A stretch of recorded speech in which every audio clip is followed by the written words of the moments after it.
fixed or flexible type. You were also familiarized with the various components of a standard laboratory and their ideal placement within the lab.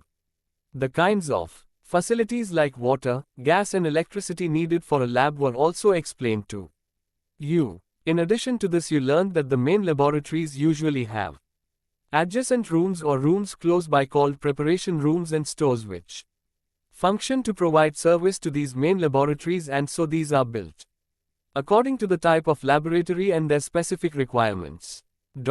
In this unit, we will discuss the basic design and organization of a general preparation room as well as a specialized preparation room, namely a microbial preparation room. Both these preparation rooms are planned in such a way that they are able to provide proper support to their respective laboratories. This is only possible if the preparation rooms are provided with suitable items and service facilities that are arranged in such a manner as to allow the preparation rooms to fulfill their functions efficiently, thus providing proper support to their respective laboratories.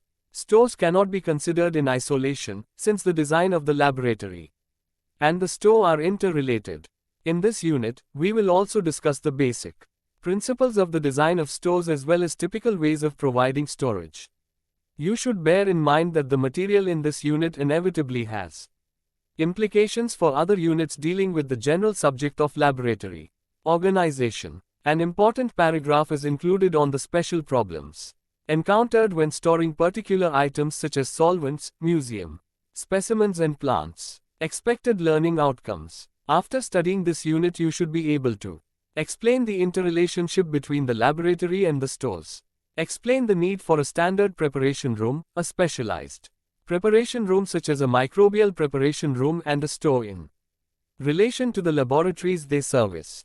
Explain the basic principles for the design of an efficient layout of the preparation room and store. List the main components as well as essential services that are required in a standard preparation room, a microbial preparation room, and a store. State the problems of storage of equipments, chemicals, apparatus and paper in the preparation room and describe how they could be overcome by efficient storage methods. Describe microbial preparation rooms for bacteria and fungi. Give methods of control in the use of small-scale bacterial mold culture. Define an autoclave and hot air oven and give their basic function and list the basic precautions to be taken while operating an autoclave. List and write functions of the three main types of stores are three main areas designated in a single store for efficient handling of goods received are dispatched, and describe how goods and materials in the store can be efficiently stored. And explain the importance of controlled environment in the store. 3.2 Importance of a preparation room.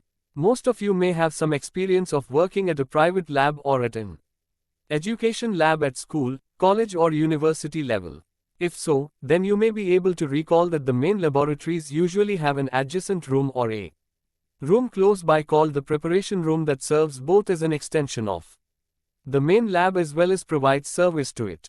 This is because a laboratory should only contain the minimum amount of equipment required for its needs, while the rest should be kept in the preparation room. For example, a chemistry laboratory should contain only a selection of glassware in common use, flasks, beakers, burettes, etc., plus balancers, pH meter and other large items in common use. All other items must be kept in the preparation room, which is used in association with the main laboratory, Fig. 3.1.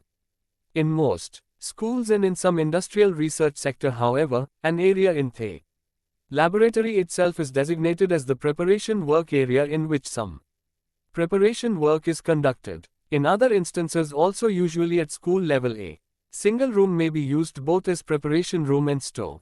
Preparation rooms are an essential part of teaching, research and industrial labs, as most of the preparation work that is required for the conduct of experiments and demonstrations in the main lab is done there. Fig. 3.2. In addition to this, administration work associated with labs is usually done in preparation rooms. The preparation rooms often also play an important role in storing a range of equipment and apparatus which are not in continuous use. They are also often used for storage of extra quantities of chemicals and reagents. 3.3 Components of a preparation room. The role of the preparation room, as we have explained, is extremely important. And so it should be an essential feature of the building plan of the entire building that have labs. As you will study later in the unit, the design of the preparation room as well as what it contains depends mainly on the type of main lab or labs it services. However, all preparation rooms need to contain certain basic items and facilities in order to function properly. Most preparation rooms should have I. Wet bench, E. Dry bench, E. Storage, IV. Work area, V. Proper lighting and other services. 3.3.1 Wet bench. The wet bench is a table which is provided with services for water, gas, electricity and waste disposal. A table of this type is generally placed against the wall of the room. Fig. 3.4. The following types of wet benches are essential for a preparation room. I. A wet bench for washing glassware and biological material. E. A wet bench for preparation of reagents and stains. E. A wet bench for keeping a water distillation or deionizing plant. The water distillation plant can be wall-mounted or placed on a stable bench, where to and fro traffic and disturbance is minimum. Both the distillation plant that is kept on the table as well as that which is wall-mounted require electricity and water facility, close by or on the bench itself. 3.3.2 Dry bench. A dry bench would generally have a width of 600 mm and is either placed along a wall or could also be placed as an island unit. Refer again to Fig. 3.3. Do remember that dry benches need not be confined to the walls alone, and so, if necessary, the floor space can be used, provided it does not interfere with general movement around the room. The following types of dry benches are essential for a preparation room for the following purposes. I. A vibration-free dry bench for placing the weighing balancers, ideally a rough one and an accurate one, as you can see in Fig. 3.5. E. A large dry bench for dry work like constructing apparatus and for repair work. E. Vise and small hand tools. The dry bench on which the weighing balance is placed should have a stable surface, where disturbance and to and fro traffic is minimum. The most commonly used balance is the modern electric top pan balance, since it is sufficiently accurate and can be used for many purposes. Modern electronic balances are so designed as to virtually eliminate the need for vibration-free benching. However, you should be aware that many laboratories still have balances with knife-edge systems for which reduction of vibration is essential. The manner in which anti-vibration, zero vibration, base is constructed for these types of balances is, however, not going to be dealt with in this unit, as these types of balances are used in specialized research labs. The dry workbench on which the vise is placed may also, besides storage of hand tools, serve to have the vise. A vise is a tool. It grips objects on which work is being done. Its grip is made tighter or looser by turning a lever at the same point. The lever is attached to a shaft which has a thread-like bolt. For example, the carpenter puts the pieces of wood in a vise so that it would not move around while he is planing, making it smooth and flat. 3.3.3 Work area. An area for office work where the teacher or lab attendant could do paperwork is also essential in the preparation room and requires a table for writing. A computer table with a computer and a printer and at least one filing cabinet to store a large quantity of paperwork, lab scripts, manufacturer's catalogs, work rotas, duties assigned, maintenance records, staff leave forms, stock control forms. The list can seem endless. A metal filing cabinet is generally used to store these items. The material within the cabinet must be stored in a clear and logical manner so that anyone coming into the preparatory room for the first time can understand the system. 3.3.4 Storage. Many preparation rooms are used as store rooms, though ideally, a separate store should be provided for items that are only needed occasionally and for the storage of bulk consumables. However, since often a separate store is not provided, the preparation room has to store a diverse range of items in various storage systems. General methods of storage. An essential requirement of a preparation room is adequate shelving in cupboard facility for storage of apparatus, equipment and chemicals. Shows some ideas for adjustable shelves based on a framework of angle irons drilled with holes at intervals of every inch and fitted with adjustable shelves, bins and cupboards. However, for storage of special materials used by teacher in preparatory and research activities, wall cabinets mounted above the work table prove useful. Storage systems which have drawers or racks of varying depth and strength are most useful. This allows segregation of like materials together in sets or ranges, which in turn allows quicker selection and distribution. When selecting storage systems, great care should be exercised that safety factors are not overlooked. The major risk apart from the dangers involved with chemicals comes from heavy objects. Drawer and shelf constructions which do not adequately support heavy objects are of little use. Serious damage can and has occurred when a tray on a high shelf has broken from its supports and crashed down onto the trays below in a domino effect. Small items such as lamps, corks, teats and bottle tops can be kept in trays with dividers. Most commercial systems do provide this feature. If the storage system is often used, then open bins that are used in stores may be useful, but do remember that these collect dust and dirt and therefore are not suitable for keeping things that are seldom used. Storage of equipment and glassware. Storage of equipment and glassware in the preparation room is always a very difficult problem, for there always seems more equipment in use than there are cupboards to keep them in. Their storage under the bench cupboards, however, should be avoided, as access to the equipments and glassware stored there is difficult, with the result that they are often not used fruitfully at all. Extra glassware and equipment stored in the preparation room should be kept on metal adjustable shelves. Storage of chemicals. Chemicals stored in the preparation room should be kept on wooden shelves, as wood resists chemical attack very well. Nowadays, cupboards that store chemicals are also provided with ventilation chimneys so that the corrosive fumes do not accumulate in the preparation room or store and get released outside. The safe storage of chemicals is a major problem and has been dealt in greater detail further in this course. However, here we shall examine the difficulties of storage of chemical containers. Preparation of chemical and biological solutions is one of the prime functions of the preparation room staff, so it is essential that the storage of these chemicals is designed to allow maximum availability to the technical staff and minimum availability to potential thieves. 1. Liquids. Liquid chemicals are supplied in glass bottles, and so while storing them you should bear this point in mind.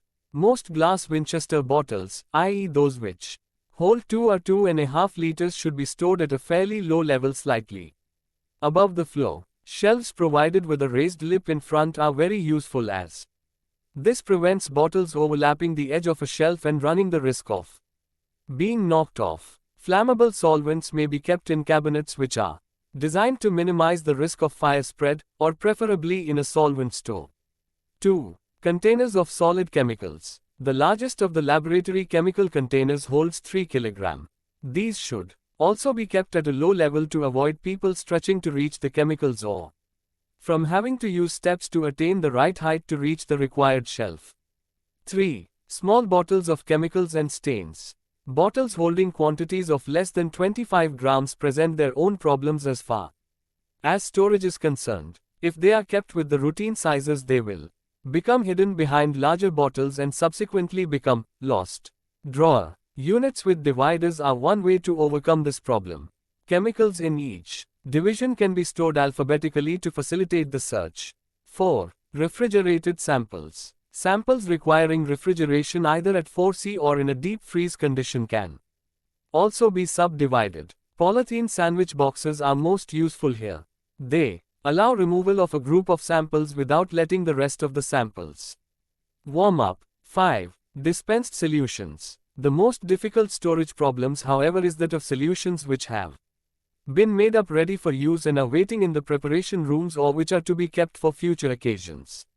The best way of storing them is on a shelving system which is flexible, and putting them in standard size containers, as these are easier to store than bottles of differing shapes and sizes. 3.3.5 Proper lighting and other services.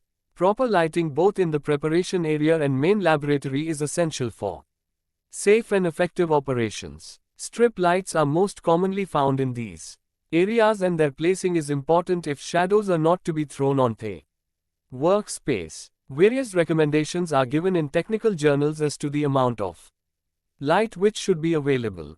Whilst engineers may measure the amount of light available with meters, the person working in the area will soon know if the light is too dim or too bright by the frequency at which they experience distress whilst working. If you find that you and your colleagues are getting headaches or eye strain, complain immediately to your superiors to rectify matters, or if you have the authority, get the lighting changed on your own initiative.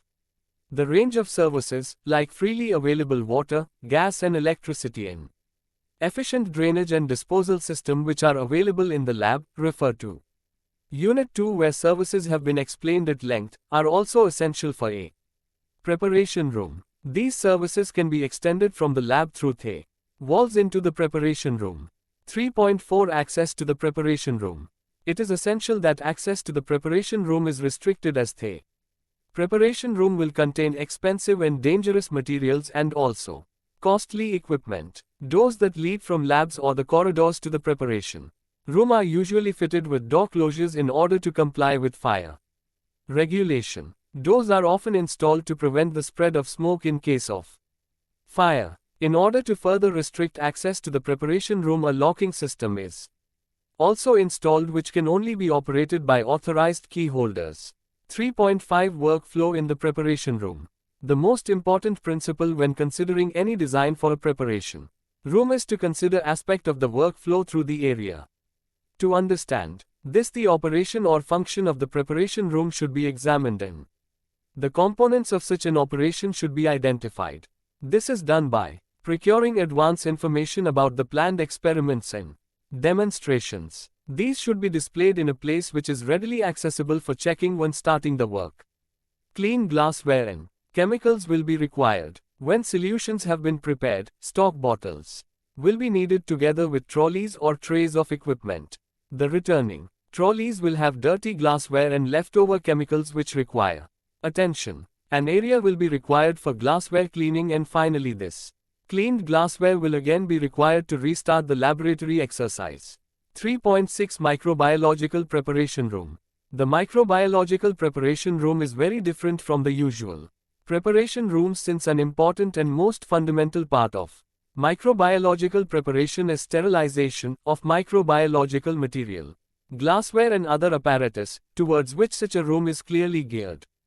Preparation rooms in large microbiology units may have a variety of sterilization methods available. All materials have to be sterilized before and in some cases after use. 3.6.1 Access to preparation room for bacteria and fungi. Microbiological preparation rooms have their own security problems.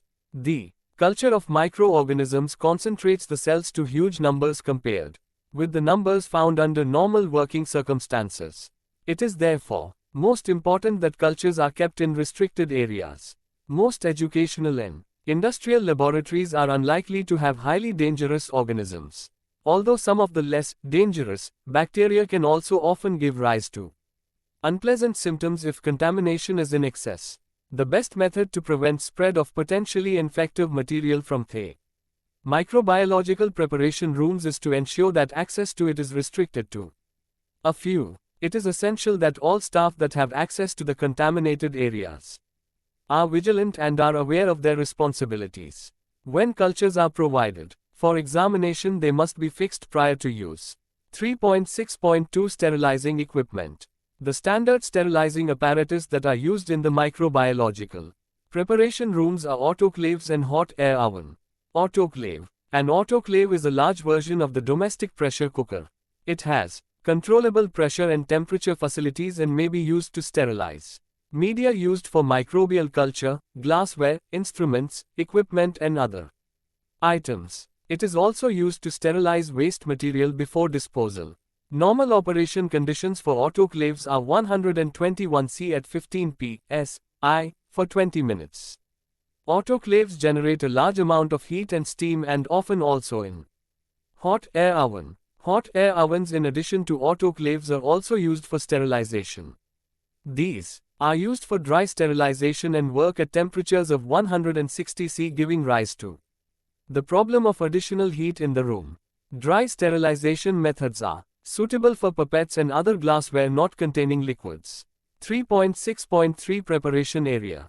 The preparation area in a microbiological preparation room should have a bench space for the assembly and treatment of the equipment and an area for the storage of sterilized materials. Fig. Point 3.12. Using an autoclave invariably leads to spillage of water on the floor, and so an efficient drainage system will minimize the risk of an accident. 3.7 Store and the flow of materials. The volume of material that passes through a store and the nature of the material that has to be stored varies enormously from one lab to another. However, same basic principles apply both to the requirements of the storage place and to the flow of materials. Before considering the design of stores, it is important that you appreciate the pattern in which materials flow through or between stores. In an ideal situation, 3 separate stores need to be provided, even though 3 physically separate stores may not be provided in small institutions. The concept expressed in Fig. 3.13 can usually be easily recognized where just a single store exists. This concept is the way in which materials are moved before being distributed to the lab worker. Let us now consider these 3 stores individually. 1. Main store. This is the area in which goods are received and checked.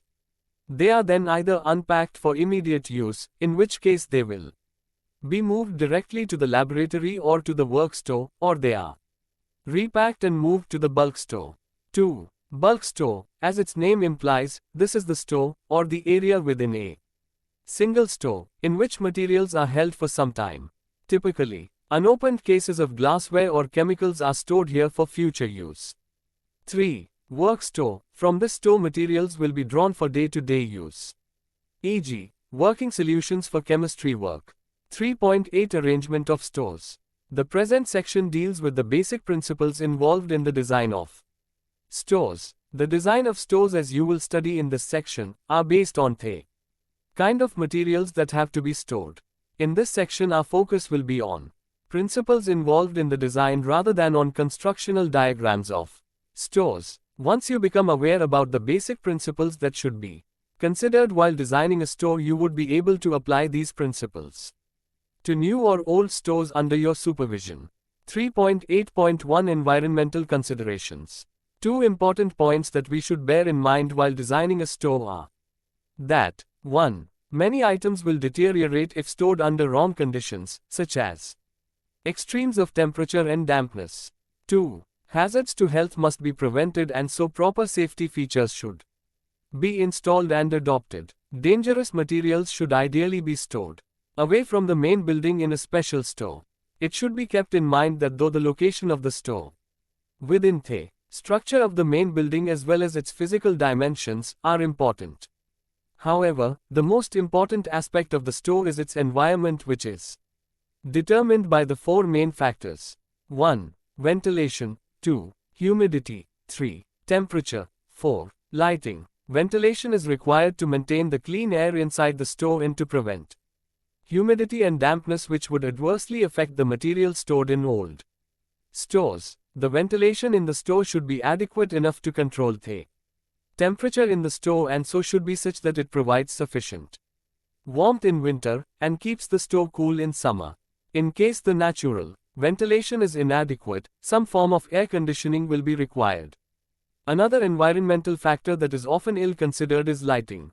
A store should be well lit so that the materials stored are clearly visible and any damage to the stored material is immediately detected and rectified. Having considered environmental requirements, we'll now think about physical considerations. 3.8.2 Physical considerations. The main physical aspects that we should consider within the store for storage are 1. The shelving arrangement on which the stored materials have to be kept. 2. Access or circulation space where one can safely reach the materials they require. 3. The location of the store in relation to the outside world. For instance, if heavy goods are stored in the store, then direct outside access will be required. And 4. Wooden shelves. In practice, the stores of most establishments will require a Range of different types of units: shelving units, cupboards, racks and tray. Units. From Activity 1, you should appreciate another aspect of the design of the store, namely that a store must be designed and fitted out to meet the requirements of the particular laboratories with which it is associated.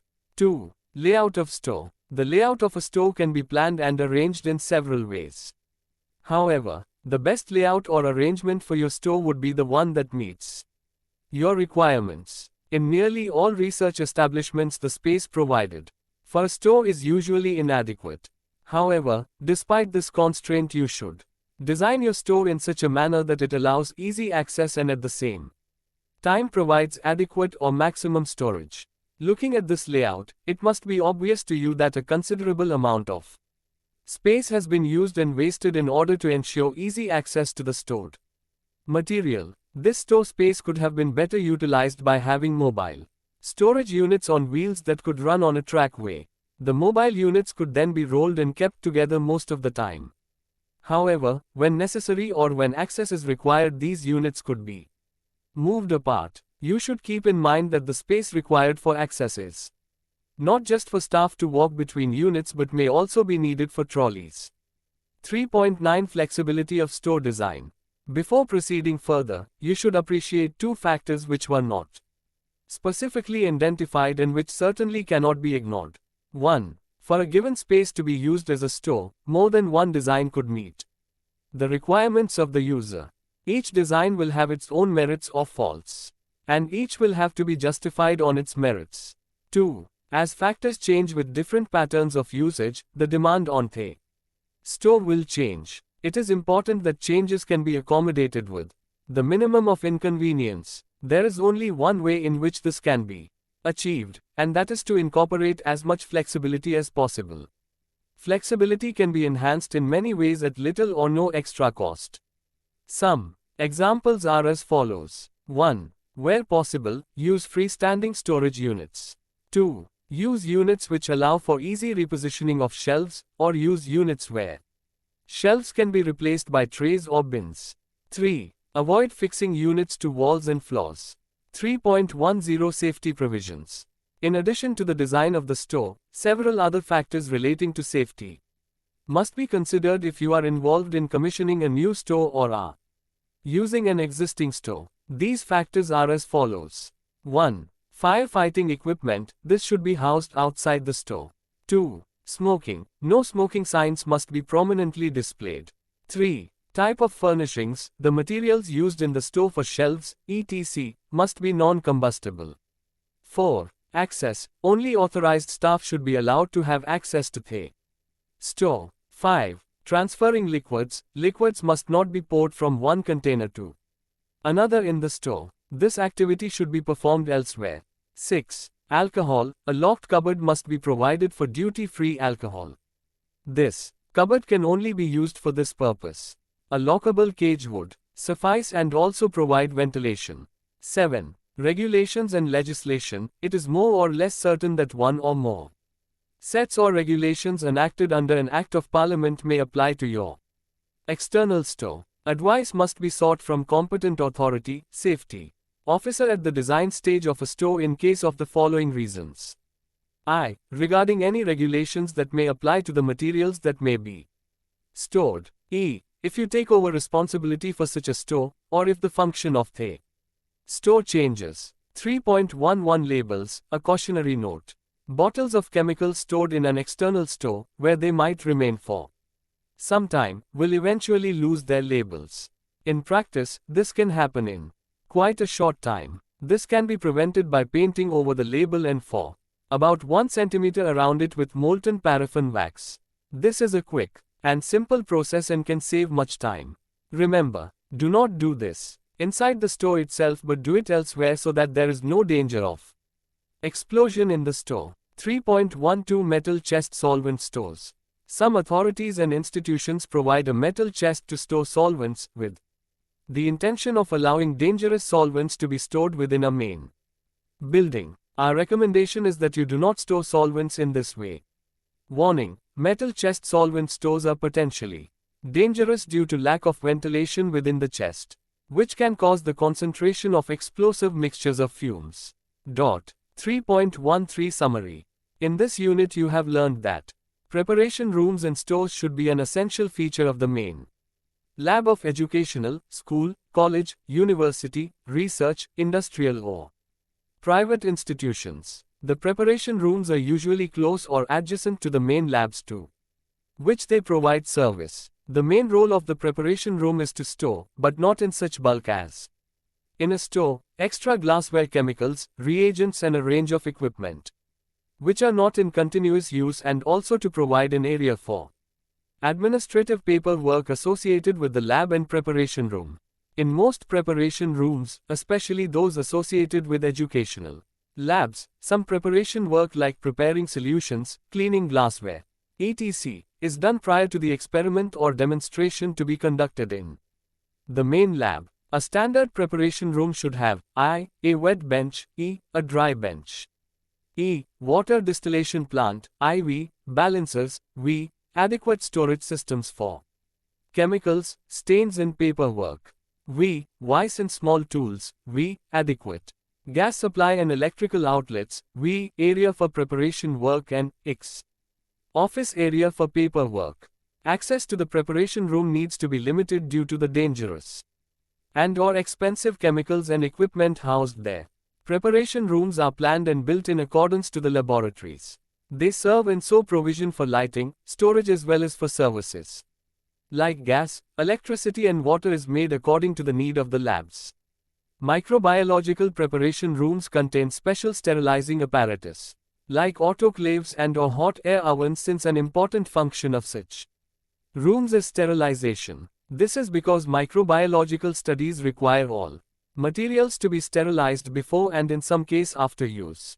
The use of autoclaves and hot air ovens create environmental problems in the preparation room, and these rooms should be planned in such a way that these problems are overcome. Goods and materials required by the laboratories flow through or between stores. In ideal situation, 3 separate stores, i.e., main store, bulk store, and work store are required to store the material, but in most school and colleges there is only one store, and so 3 specific areas can be designated in the single store: main store area, bulk store area and work store area. While designing and arranging the layout of a store, the environmental and physical factors should be considered. Stores should be designed according to the needs of the laboratories, and so their design should be flexible. Safety provisions such as firefighting equipment is essential and should be available and located just outside the store. Bottles in a store should be properly labeled and solvents should be stored in metal chests. Thank you for watching. We will see you in the next video with the next chapter.